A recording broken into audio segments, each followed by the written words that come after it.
All the information shared in this video is available on the public platform. Nothing is discussed here which may breach the confidentiality of our armed forces.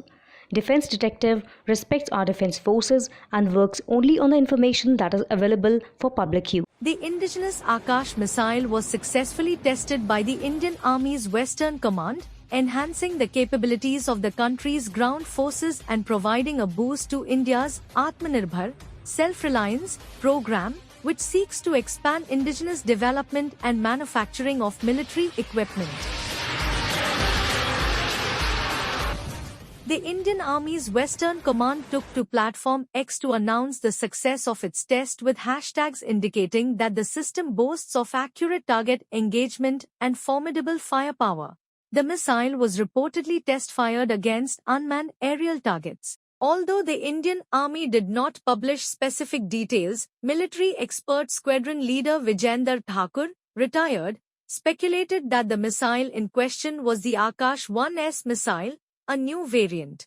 This new variant, which is several times more capable than the previous one, was first test-fired in 2019. Thakur said, while yet to be operationally proven, the Akash missile gives Indian Armed Forces a potent capability that can not only address current threats but also be progressively honed to neutralize aerial threats far into the future. Owing to their versatile deployment capabilities, Akash missiles can be fired from both stationary and mobile platforms, including combat tanks and wheeled trucks. It is capable of taking down a variety of targets and maneuvering around them, such as fighter planes, unmanned aerial vehicles, UAVs, cruise missiles, and missiles fired from helicopters. The missile can destroy aircraft up to a height of 18,000 meters and has a range between 30 and 35 kilometers. It provides multidirectional and multi-target area defense, and more importantly, it is capable of transporting up to 60 kilograms of nuclear and conventional weapons. The missile can destroy planes and warheads fired by ballistic missiles since it has a nuclear warhead integrated into it. It functions in any type of weather. While the missile has not been used in combat, its capabilities are promising when faced against adversaries across its borders in the north and the west. The Akash Weapon System, AWS, is being inducted into the Indian Army as a short-range surface-air missile system. This is the first India-developed SAM with an indigenous radio frequency, RF, seeker. The Akash 1 missile is way more lethal as it uses command guidance without terminal homing. Command guidance is jam-resistant because a powerful ground-based radar does target tracking but becomes progressively inaccurate with an increase in range. During the first part of the flight, the AWS keeps the Akash 1's jam-proof command guiding capabilities, but during the final stretch, it activates its radio frequency or active seeker.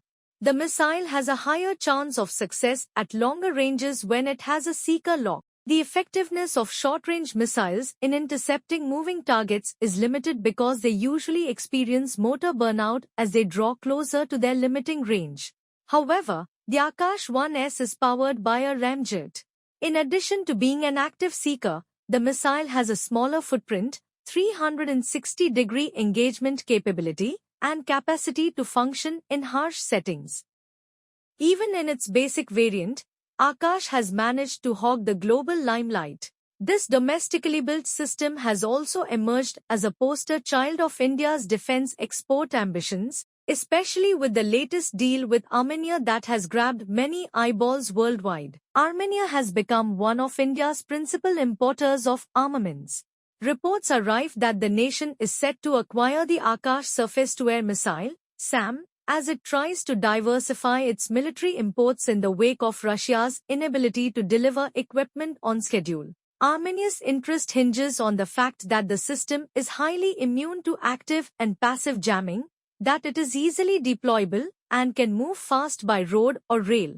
It is anticipated that by 2026 to 2027, the project's entire indigenous content will rise to 93%. For Yerevan's need to counter Azerbaijan's armed drones, Akash is the perfect weapon because of its versatility and capacity to take down moving targets like cruise missiles, unmanned aerial vehicles, UAVs, and missiles fired from helicopters. Armenia has also purchased indigenous Spinaka multibarrel rocket launchers, Concourse anti-tank guided missiles, and a wide variety of ammunition, including 80mm mortars, to counter Azerbaijan. The Eurasian Times had earlier reported that after importing rocket launchers and missiles from India, Armenia was importing an anti-drone system. The constant upgrades to the system by India and the newer variants, like the Akash 1S or the next generation Akash, bolsters its export potential.